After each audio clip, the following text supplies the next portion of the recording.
আচ্ছা, ইলিশ মাছের মাথা দিয়ে কোন রেসিপিটা তোমাদের সবথেকে বেশি প্রিয়? আজকে আমি পুঁইশাক বানিয়ে দেখাবো ইলিশ মাছের মাথা দিয়ে।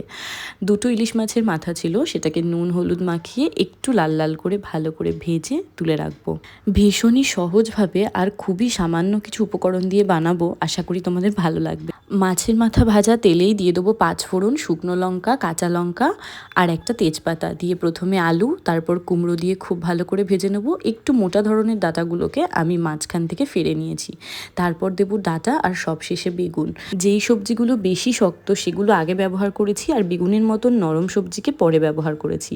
খুব ভালো করে সবজিগুলোকে ভাজলে তবেই কিন্তু স্বাদ আসবে। এইবার শাকটা দিয়ে শুধুমাত্র নুন হলুদ দিয়েছি, তোমরা চাইলে আরও অন্য গুঁড়ো মশলা অ্যাড করতে পারো। তারপর মাছের মাথা দিয়ে ঢেকে ঢেকে রান্না করতে হবে। সবজির থেকে যে জলটা বেরোবে সেটাতেই খুব ভালো করে শাকটাও সেদ্ধ হয়ে যাবে। শেষে দিয়েছি স্বাদ ব্যালেন্সের জন্য অল্প চিনি। বাই।